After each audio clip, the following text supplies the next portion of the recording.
So if you're joining us from on Zoom, just let us know in the chat where you're joining us from. We'd love to know. So thank you everyone for joining us tonight for this special discussion of Narelle Hudson's book, The Baby Dream. Before I jump in, I would just like to begin by acknowledging the traditional owners of the land in which we're currently on, which is the Yuggera and Turrbal people, as well as the lands from where everyone's joining us from on Zoom tonight, because we're live streaming to virtually anywhere. So we'll work out where all the traditional lands they're joining us from. I pay my respects to elders past and present. Sovereignty has never been ceded. It always was and always will be Aboriginal land. Just some general housekeeping. If you do need the bathroom tonight, they're just inside and up the stairs. The bar is open. It'll be open now and after the event as well, so you can hang around. Towards the end of the event, we'll have time for a Q&A, so just save up your questions until a little bit later. And also on Zoom, if you have questions, just type them into the chat box and then they'll be passed on to me and then I can pass them on to Narelle. And the Zoom host will also just paste a link where you can buy The Baby Dream online. And then for all of our in-store guests tonight, we've got copies at the front counter, and then we'll have Narelle inside after the event and she'll be able to sign your copy. You can say hey and get your book signed. So tonight's book, The Baby Dream, Learning to Live with Infertility and Loss, is Narelle's fourth book, which is incredible. And it follows two other autobiographical books, Spirit and Soul Channeling. And they were written after a near-fatal car accident in 2002. The third book she wrote, a collection of poetry about love, is called Letting Go.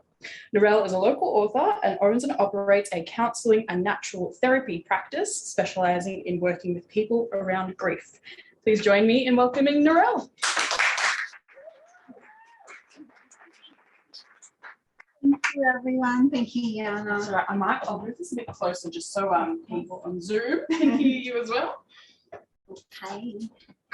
So welcome everyone. Thank you for joining me tonight. Sorry. No, that's okay. Is that better? Yeah, that's better. Thank you everyone. Welcome for joining me tonight. I know I said before it went live that the brave people are here in the room with me. I don't mean the people on Zoom aren't, because I know many of you are overseas and in other states, and with all the craziness of COVID at the moment, I thank you for being with us in any capacity that you could be with us tonight. And without bragging, we're very fortunate in Brisbane to be together, because it's about connection and we do that any way we can. But yeah, it's just lovely to actually be able to connect tonight, because that's really important. And I think there's so much division energy in the world at the moment with all the COVID stuff happening that keeps us isolated and separated. So it's really, really special that we can all be together in any capacity that we can. So I'd like to welcome the people I know that are tuning in from Africa, from the UK. I know we have men with us tonight, which is so exciting, because I know this is predominantly a topic that women talk about, if they're brave enough to even talk about it. But men often get left out of these conversations, which is quite sad, because they're a big part of this journey too that we go through, and they need to be included. So well done to all the men that are joining us tonight. Thank you to Avid Bookshop for hosting this event. I think it's amazing that you support authors like myself who do books that aren't mainstream books, that are important topics that we need to share in the world. So thank you for that. And thank you to the people who I know are joining us that are involuntary childless women and professionals who work in this space, because you really need to, you know, commend yourselves for the work that you do. It's so important.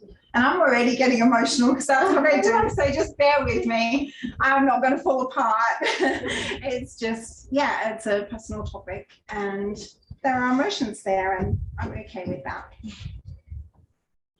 So welcome to everyone who's here. I'm here to talk about my book, and I'm sure you already know from all the signs and everything that this is it. The Baby Dream, Learning to Live with Infertility and Loss. This book's been a long time in the making. It's written about my beautiful son, River, and if he was here with us tonight, he would be 11. So it's been a long time in the making, but yeah, very well worth the ride, even though it's been hairy many, many times. So the topics we're talking about tonight, you can tell I'm already getting emotional. We're talking about big topics. We're talking about childlessness, infertility, IVF. We're talking about grief. We're talking about loss. We're talking about trauma. These are topics that society shies away from most of the time. That's why it's so important that we are here tonight and that this book exists, because we need to talk about these things. Otherwise, people just feel so alone, so disconnected. And we know that the statistics are crazy. We know that there are 1 in 6 couples experiencing infertility.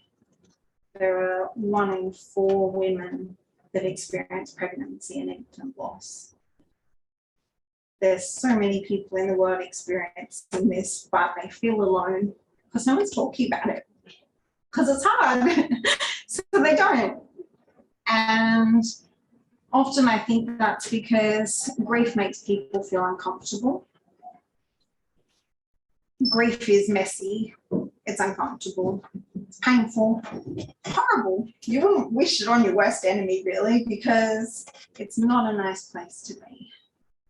So, of course, when it comes up in society, people shy away from it. They don't want to talk about it. And I used to think it was because they didn't care. But then I realized it's just because it makes them uncomfortable. And they don't like to see other people in pain.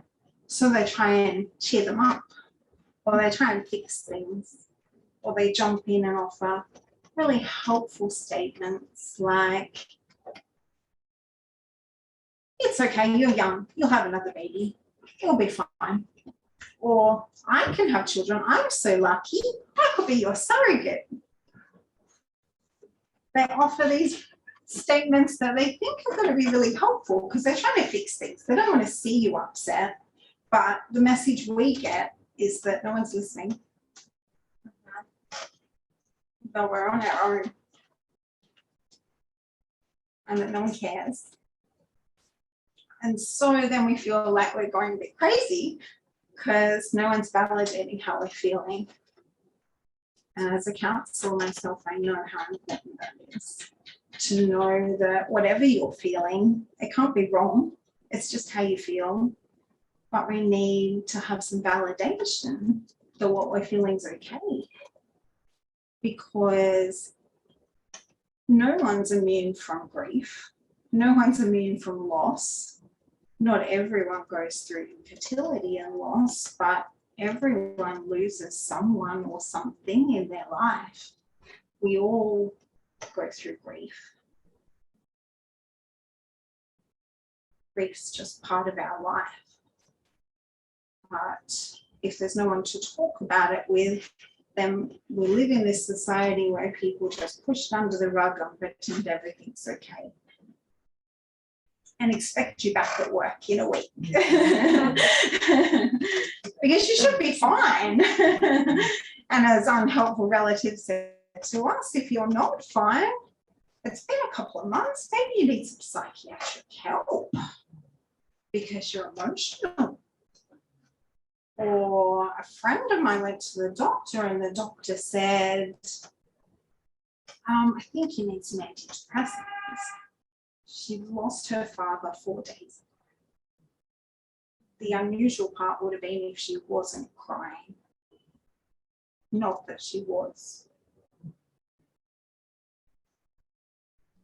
So in this society, which this beautiful author that I know, Alan D. Walfelt, talks about, in this society where we live, we walk through this wilderness of grief, but we walk through it alone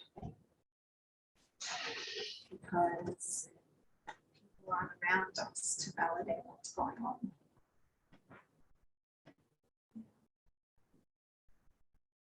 So that's why I'm here. That's why I'm here, even though I hate public speaking, even though it's so nerve-wracking, even though it's so emotional for me still after all these years to talk about what I've been through. I'm here because we need to open the conversation. And so I face the fear and I do it anyway. Because it's so important to share our stories, because that's how we connect with other people as humans. That's how we make sense of what we've been through.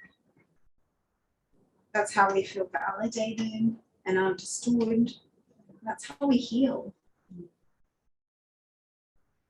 And you can't heal if you just push the grief down and pretend it's not there and go back to work. Because it has this tendency to pop back up again when you least expect it.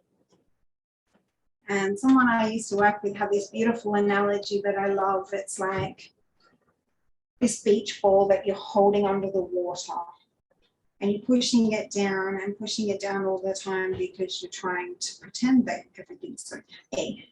Well, clearly it's not, but you're pushing it down because society expects you to, because society's a bit grief avoidant. And so you keep pushing it down, but what happens to that beach ball as soon as you let go? It's going to pop out of the water. Not to mention how tiring and exhausting it is to keep holding it under the water and pretend with your mask on that everything's fine. It's no way to live. The only way with grief is to walk through it. We can't walk around it because it comes back to bite us. We have to walk through it. And that's why we need that support. We need people with us on that journey so that we're not walking by ourselves. And I get emotional whenever I talk about my husband. He's not here tonight because he's unwell, but also because I don't know if I could talk in front of him and hold it together. But he has been my rock throughout all of this. Love you, darling. I know he's watching on Zoom tonight. And yeah, he has been the one that's always been there for me to say, it's okay if you're going to cry and you have to walk away from the baby shower. It's okay if you can't go to the child's birthday party tonight. It's okay that you're not okay. Because we don't often get that from people around us. So I learned a new term this week. We live in this pronatalist society where everyone in society encourages us and expects us to have children. And if we don't, then there must be something wrong with us, because that's what's expected. I know lots of women choose not to have children and they get scorned enough, I'm sure. But for some of us, we don't have a choice. For me, I didn't have a choice. I actually chose to have a baby. It just didn't work out that way. But in this pronatalist society we live in, my story began from the age of 12. I was a little kid. I remember I was at the markets with my mum, and I'm just going to have a drink of water.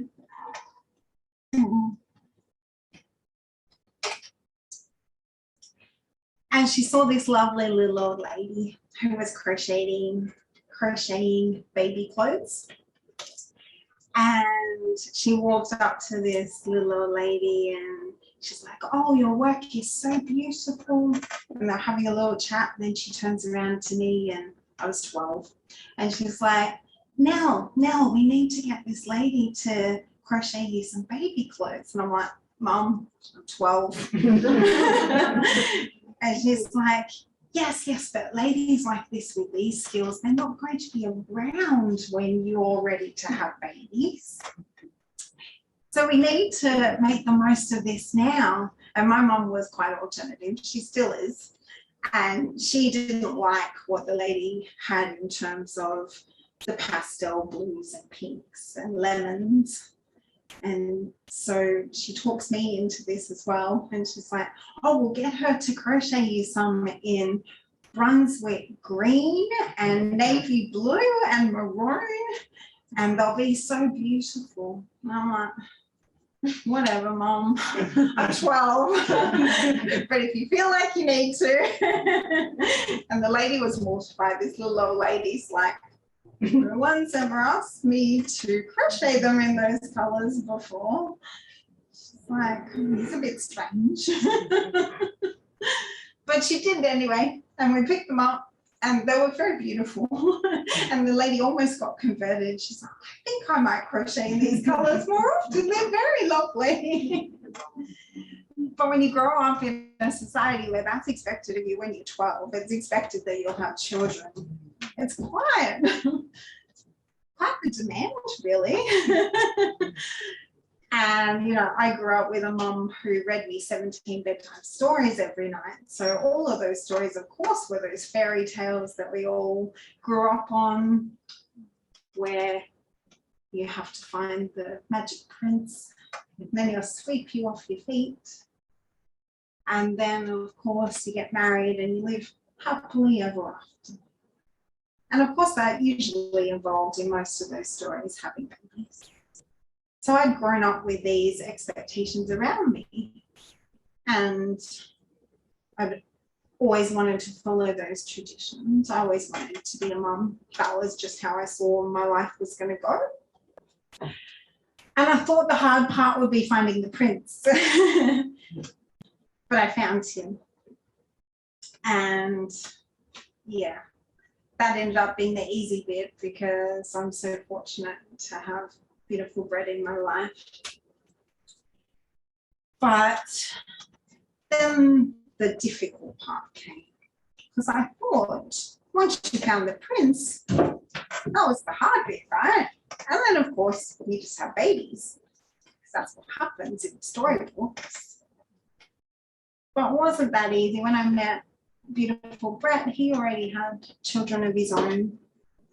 And he'd already had a vasectomy. And so it was going to be a little bit more difficult, we imagined, than it could have been. But you're still hopeful. And you're like, that's okay. Doctors can reverse these things all the time. We went through that. Thought everything was going to be fine. It didn't work the way we planned. And then we're faced with this challenge of, you're not going to have children the natural way. The option would be IVF. Now for me, that was already a lot of grief and loss. I went through so much grief and loss just trying to accept that that was my path. Because you see everyone else just naturally falling pregnant. And I've always been such a natural person. I don't use chemicals. I'm a vegan. I always live this natural, healthy lifestyle.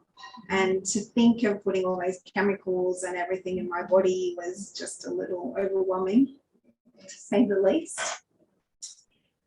But still hopeful, still thinking, oh, well, it'll be okay.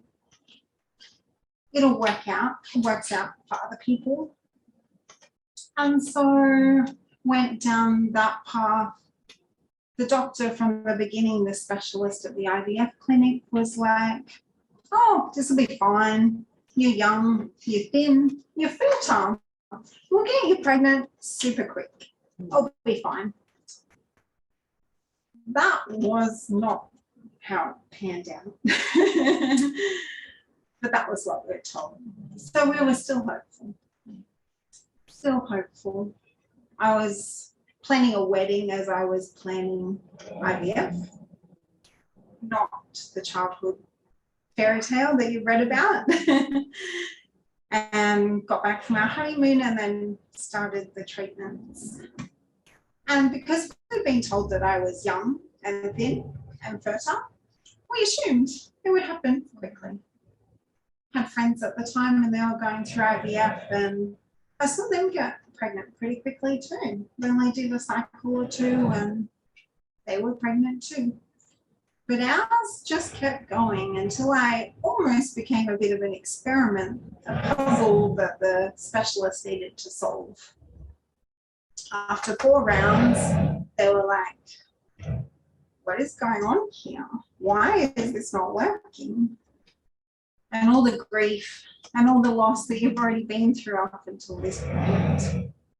All of the cycles that you're hopeful for that don't work.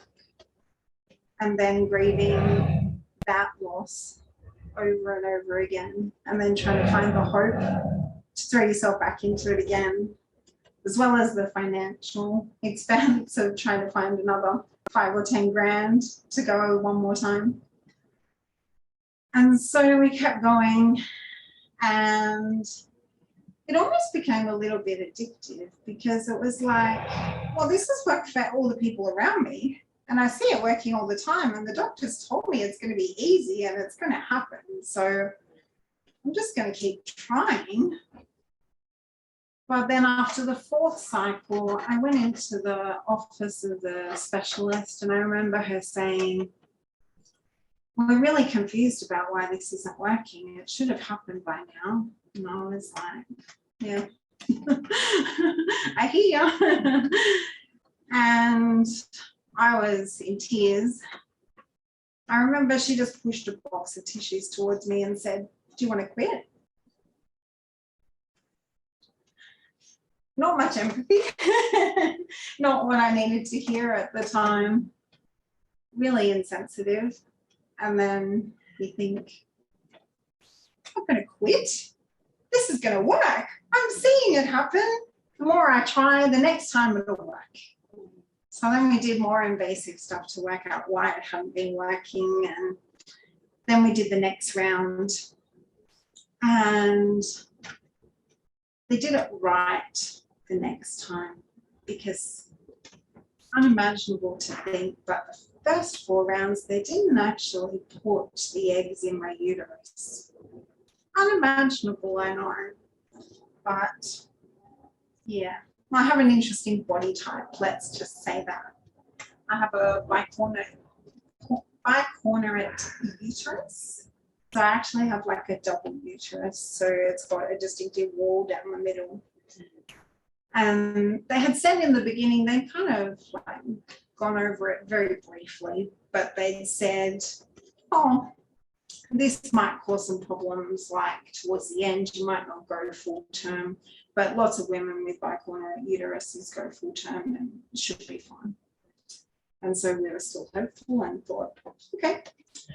But then when we found out after 4 cycles of loss and grief and financial pain and emotions and chemicals and hormones and everything that an IVF cycle entails, which for those people who have been through the process will know, it's not fun.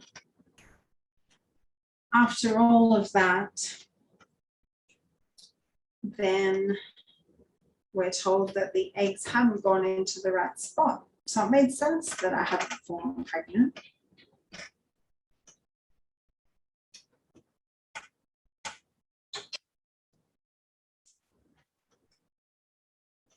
So then we had all the answers, and they knew how to put the eggs in the right spot. So we're like, okay, lucky number 5. So we tried again, because we're still hopeful. And as I said, maybe a little addicted to the process now, thinking, oh, it's going to work. Maybe just next time. Maybe next time. If we keep going long enough, the odds are in our favor, surely. And so that cycle worked. And I was pregnant. It was so surreal. So amazing. The fertility centre was actually closed when the results would have come in, whether I was pregnant or not, for Christmas. And so the nurses were beautiful, and they'd said to me, why don't you just get yourself a home pregnancy test, and you can just test it on Christmas Day of all days to see if you're pregnant or not. So instead of waiting till the new year when we come back into the office. And could have been the worst Christmas present ever or the best. Ended up being the best. Didn't believe it at all. But yeah, found out we were pregnant with my beautiful son. And then you're just in this euphoric place of, oh my God, it did work. I'm pregnant. Everything's perfect. Surely I've been through enough, pardon the French, shit already that nothing can go wrong from here. So nothing prepares you for anything going wrong after that, because you've already been to hell and back, as you know, if you've been through IVF. But it didn't go to plan. We got to 23 weeks and I started getting intense back pains. And of course, I'd never been pregnant before, so I didn't know what this was. I thought, I must just be like getting bigger and my back's sore because I'm carrying a heavier load. And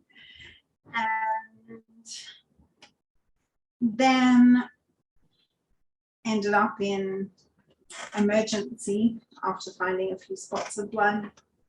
And nothing prepared us for the fact that my son was born 30 minutes later.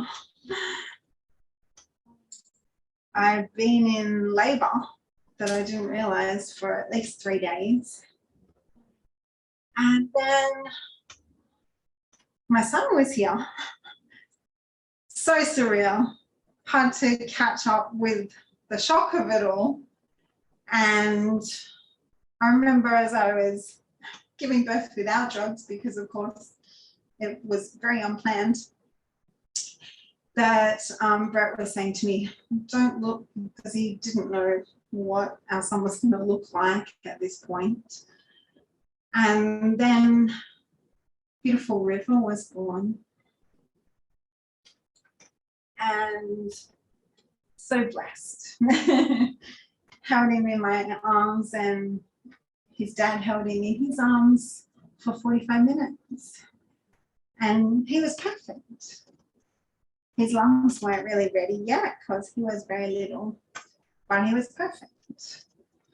And another crazy thing that we had to go through in this process was my husband was saying to the staff in the hospital, do you have like a humidity crib or something? And they're like, no, you just hold him. We don't have anything. Just hold him. So we just held him until he passed away.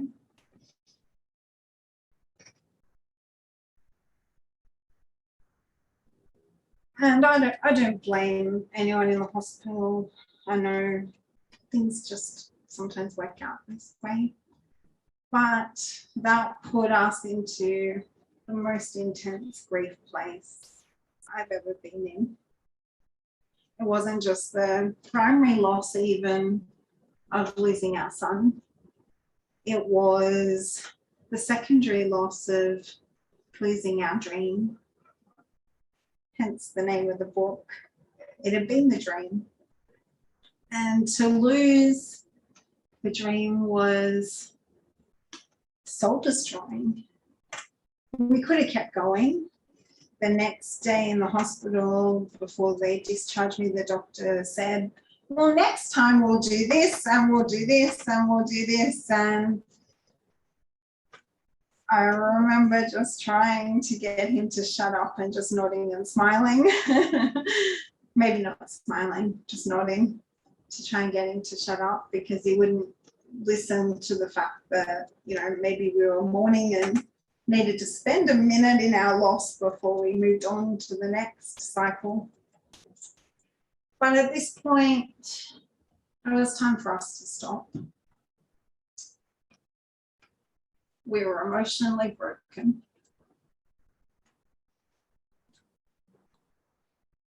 We were financially broken.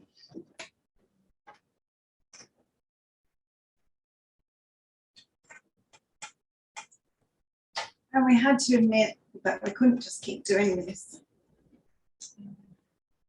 Not to get to the place that the doctor recommended that I might get to 24 weeks if I'm lucky next time. Couldn't put ourselves through that. So had to take stock of what I already did have and know that I might have lost Brett, my beautiful husband, if we kept going. Because infertility takes a toll on couples. We know that many couples don't make it through. And many couples don't make it through the loss of a child. Because we all grieve very differently. And sometimes we think our partner's doing it wrong. Brett never gave me that impression. But I know lots of couples feel like they're alone even in that couple when they're going through it because their partner's grieving very differently. And that's normal because we all grieve very differently. Each of us, everyone here watching this tonight would grieve differently even if they all went through the same experience because they're different people. And there's no instruction book that comes with grief. You can't get it wrong and you can't get it right. So we make mistakes, but we just do the best we can. But in those moments, that was the hard part with the grief, because society around you gives you a time frame on it, as we said earlier. You've got a couple of weeks, maybe a month if you're lucky, then you should be over it and you should be back to normal. But you're not. As you can tell, 11 years later, am I back to normal yet? Still waiting. And it doesn't work that way because I don't think we ever get over grief, even though society tells us to get over it. We don't get over it. And we live in this society that has such a deficient mentality around grief. We talk so often about PTSD, this post-traumatic stress disorder that everyone goes through when they experience trauma. But we don't talk about the other side. We don't talk about the post-traumatic growth that people go through. And, you know, it's been many, many years for me. This doesn't happen quickly. You need nurturing and understanding, and you need someone to sit with you in the rubble of it all instead of trying to cheer you up, to just accept that that's where you're at and that's okay. And I know everyone watching tonight's at different stages if they're on this journey, and I don't want to be this Pollyanna of then you get out the other side and everything's rosy, because it's not. But this growth that I talk about, I think that's really valid too, because it makes you the person that you never would have been without this experience. Would you go back and choose that lesson? No. But because you've lived through it, you become the person that you are now. And that's the gift. That's the gift that River gave us all.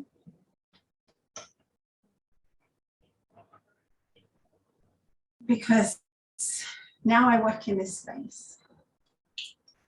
Now I help people that are in that place of the wilderness of their grief, feeling alone, like no one understands. Because I do get it. I don't get exactly what they're going through because we're all different. But I can hold that space for them so they can sit in the trenches and they can process it and work through it and heal and feel validated that what they're going through is actually normal. It's actually okay. It's not something to be rushed. Sometimes I wish we lived in one of those beautiful cultures where they, spend a week walking through the streets wailing, and they actually acknowledge their grief and respect their grief, because that's important. And my post-traumatic growth is that I can hold space for people that are going through this, who feel alone. Because when I was going through it, there wasn't anyone around.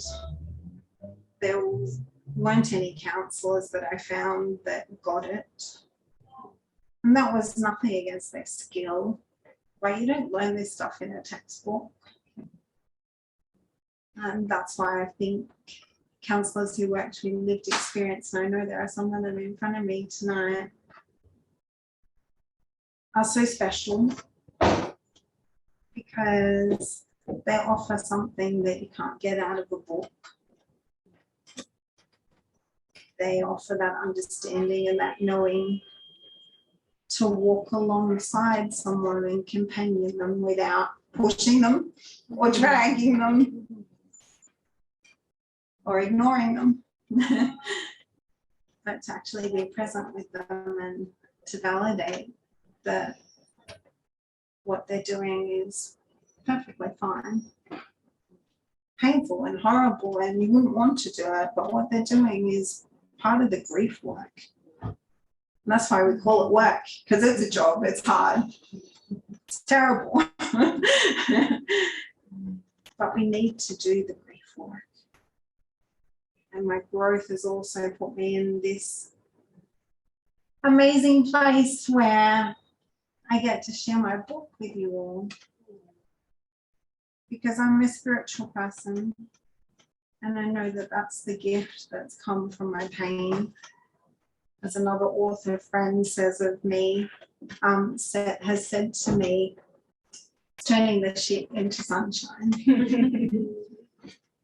And as the most beautiful author I know, Brené Brown, says, one day you'll overcome what you went through, and it will be someone else's survival guide.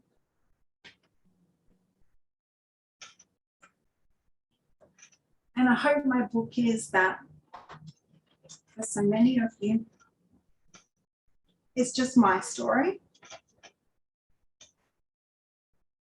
Your story will be different.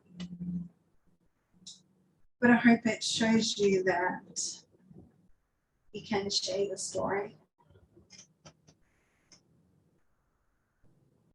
And your story is valid, and it's important. Because sharing our story is how we make sense of the pain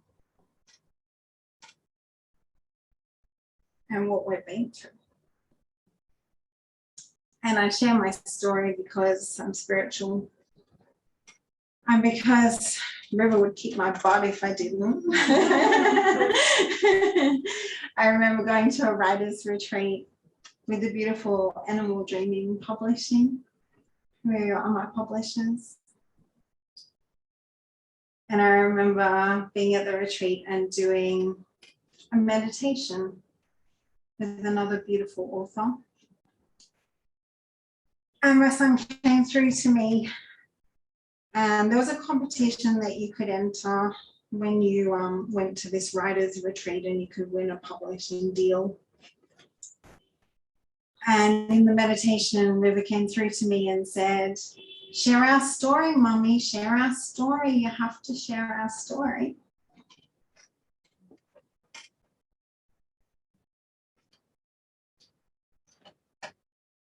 And so I am.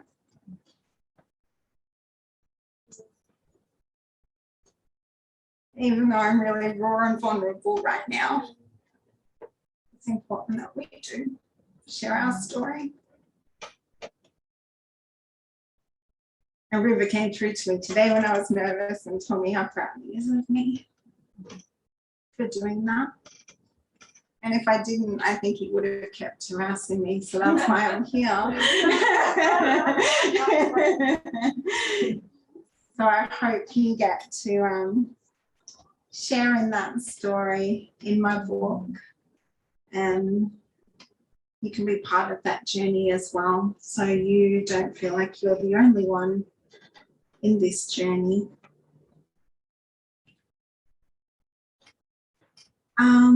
So my book is available here tonight if you'd like to buy a copy. And it's available on my website, narellehudson.com, as is more information if you would like to work with me in a counselling place.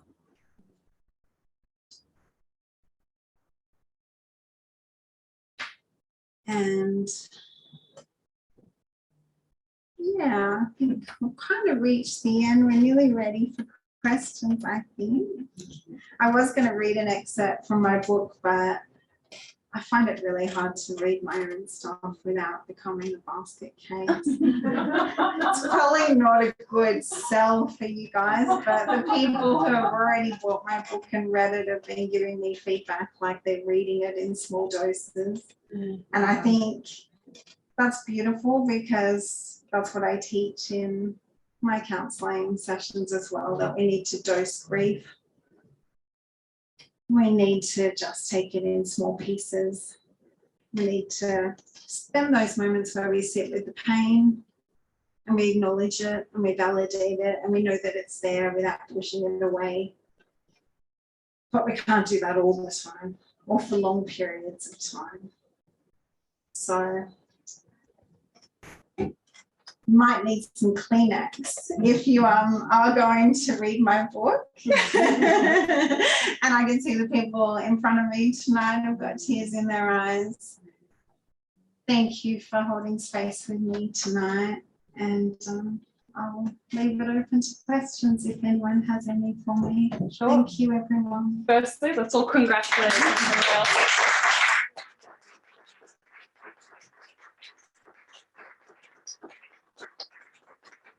I think tonight was a very much needed, a beautiful and a very important discussion. And I would like to open up to the group so we can start a discussion as well.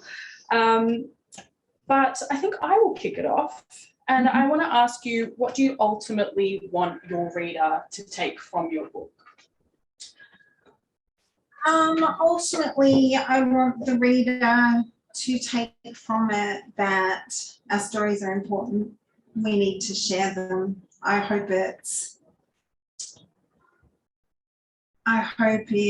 helps other people to be brave enough to share their story, or to reach out for support if they need someone to help them through that. And yeah, I just hope that the reader knows that it's okay to talk about this stuff, even though it's hard. You've seen me crying up here as I've been talking, but it doesn't stop me from doing it because it's important. And so, yeah, I hope that's the message that people get, that we can actually open up these conversations and talk about grief and trauma and infertility and all these taboo topics that we don't talk about in society, because we need to, because there are so many people experiencing it. We can't just pretend they don't exist. For sure. Are there any questions in here tonight? Just feel free to jump in. I just have a lot of respect for you for sharing your story. Thank you so much. I'm feeling incredibly emotional as well.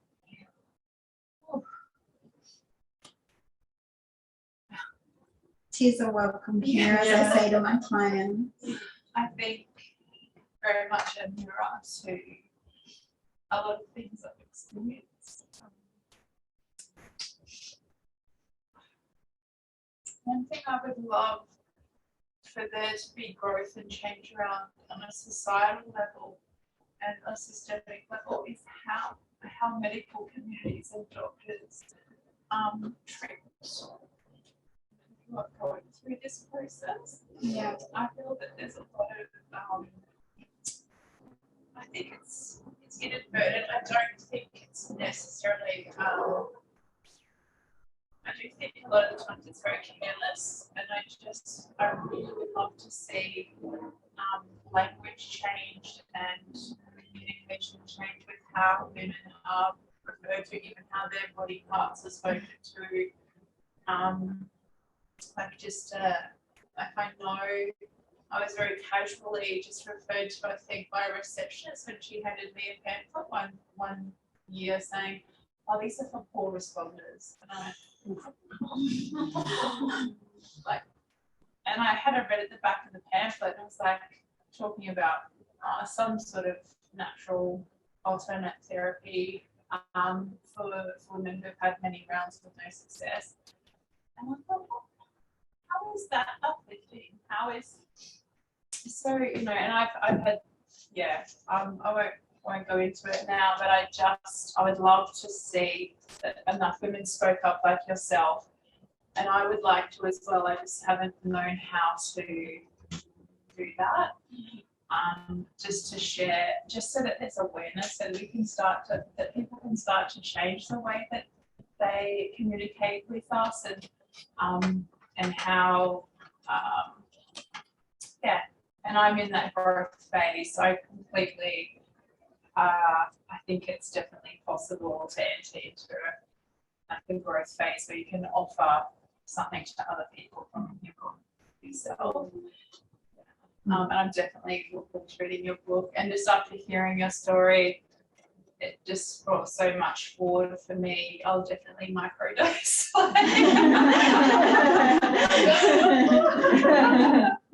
Yeah, but I'm just in awe of you for sharing and what you've created. So thank you.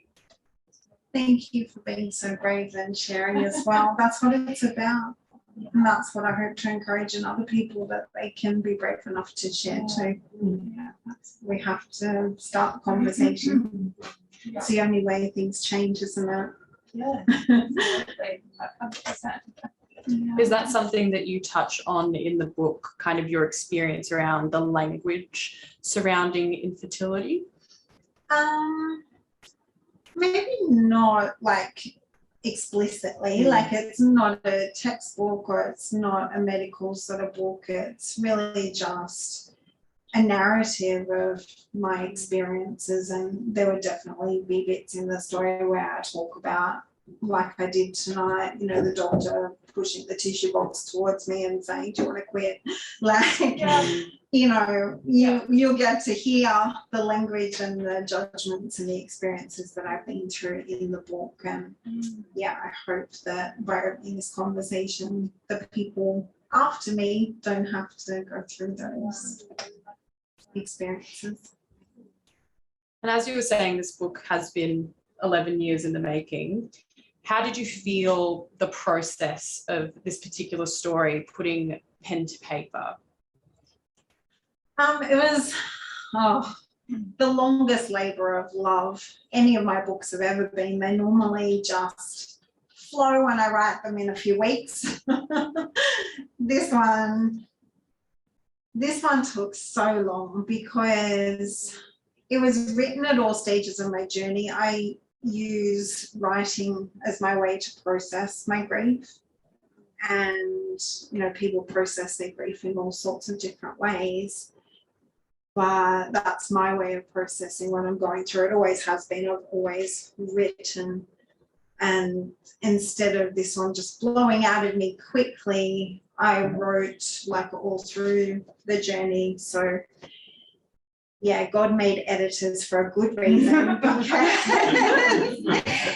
everything was quite jumbled, and it was, I was in different headspaces and different mindsets, and it had happened years between different chapters and different writings. And for a writer, I actually stopped writing for a long time because I didn't want to dredge all this up again. So yeah, lots of tears have fallen on the computer and the pages I've written as well. But that was part of my cathartic journey that has actually really helped me with my healing. It wasn't until I, finished the story that, that I really felt like I don't know, I'm not going to say got over it, but I was in a better space with my grief and actually processed it. Can you tell us a little bit, for those who haven't read the book, kind of how you've chosen, or you and your editor as well, how you've chosen to structure your story, so how will your reader experience your journey? Yeah, of course. So it's broken into different sections. So there are 3 main sections. The first section, part 1, is called Love and the Road to IVF, and it talks about the social conditioning and the family values and finding the prince and all of those things that led me to the infertility treatments. And then part 2 is the journey towards our baby. So that's all of the IVF stuff and all of the infertility treatments. And then part 3 is life after pregnancy. And that's about the grief and the healing process. And I think the last part of the book's kind of 6 years on. Yeah. Do we have another question? I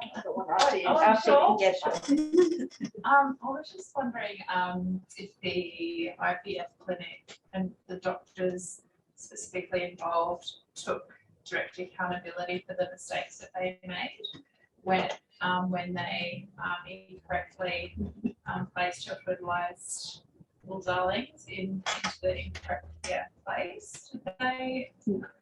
Because I find that not okay. I am actually very angry about that.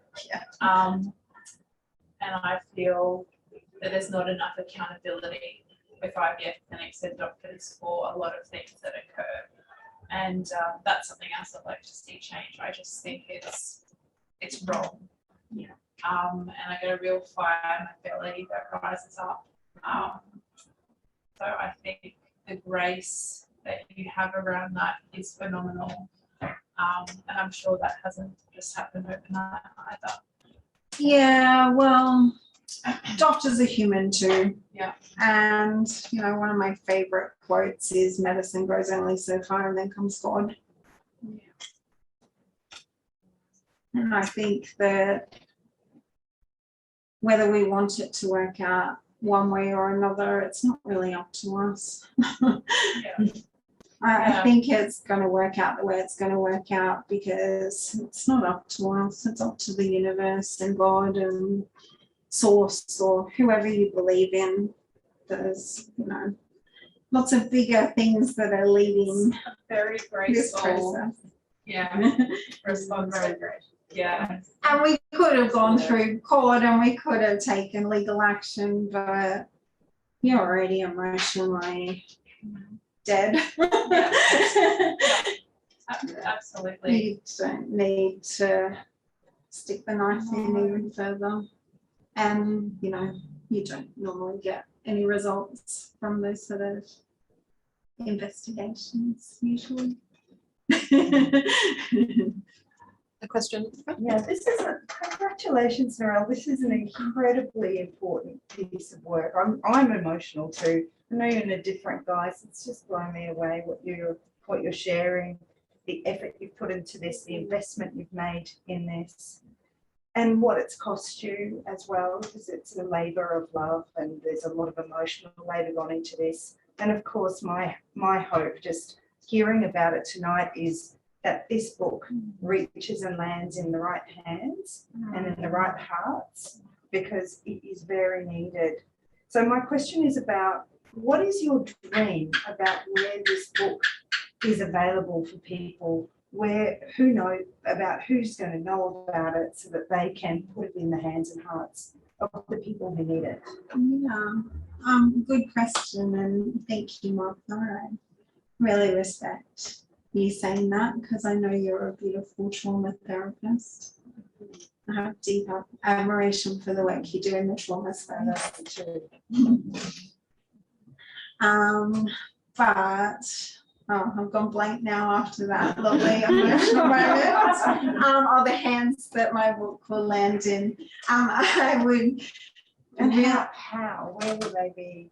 Which professionals need to have it in their front room, handing it to from human hands to human hands? This book is for you. Please have this book. Yeah. Please know about it. Please read this book.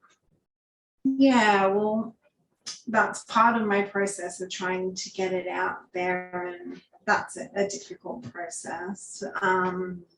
I've done radio interviews with Stav, Abby and Matt. I know Abby's been through a fertility journey, so she was open to talk about it on air. You know, people who have that platform need to use it, which I think is so special. And, you know, there was a lady who came in tonight who's a fertility psychologist in Brisbane who works in that space, who bought my book and is going to share it with clients and recommend it. I know there are people online tonight that we've got the founder, Steph, of World Childless Week.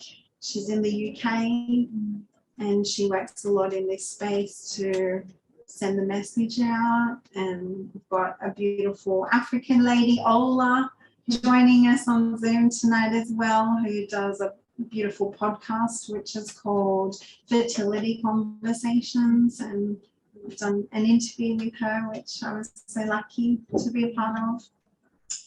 So it's just about getting that message out to whoever's working in this space so that they can share it with clients and they can share it with the people who need it. I would love for it to be in IVF clinics, and I'm definitely going to keep trying to do that.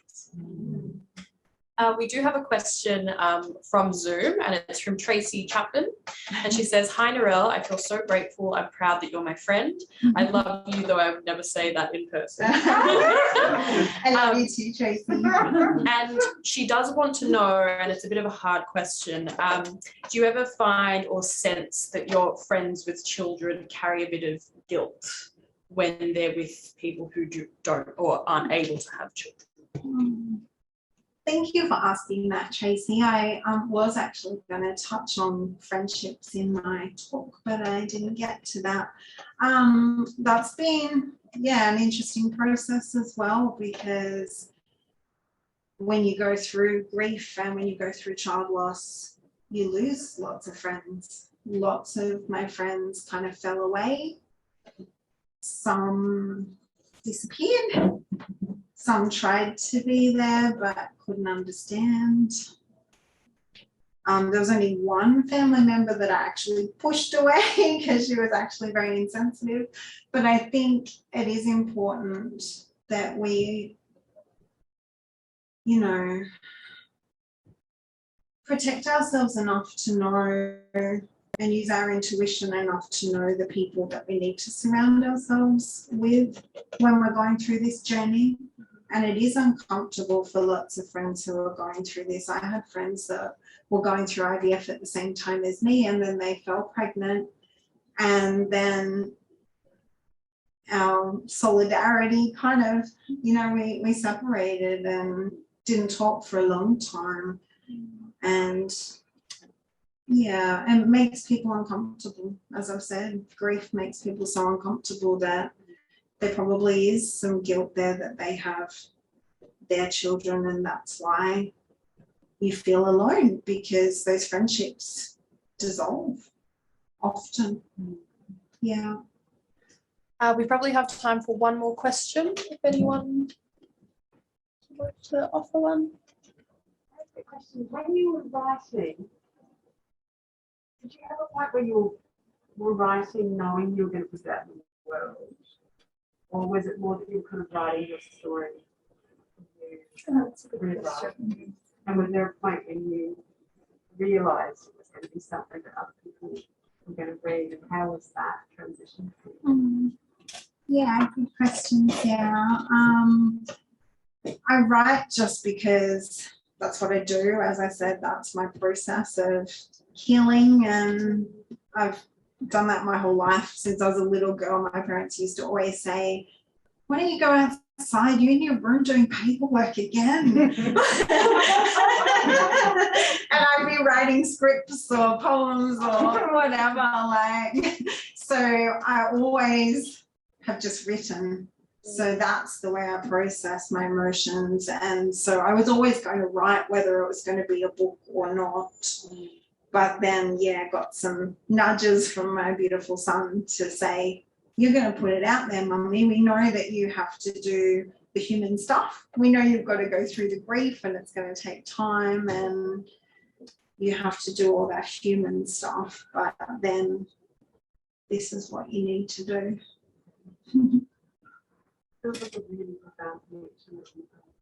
Yeah. Yeah, I've communicated with him through psychic mediums and all sorts of people, and yeah, I feel like I have a beautiful connection with him, and his dad's spiritual too. So we talk to him. People think we're crazy, but we talk to him. And in grief work, we refer to that as continuing bonds. You still have a relationship with that person, even though they're not physically here anymore. It's just different. And that happens usually through memories and experiences. And we didn't have too many memories, 45 minutes, and the time he's in my tummy. But yeah, it also happens through that communication we have with him in our spiritual world. And I know there's a beautiful show on Netflix called Surviving Death, where they talk about signs and things that people get, like whether feathers are dropped on their path or something. Lots of people find that connection in spirit with their loved ones, depending on their beliefs.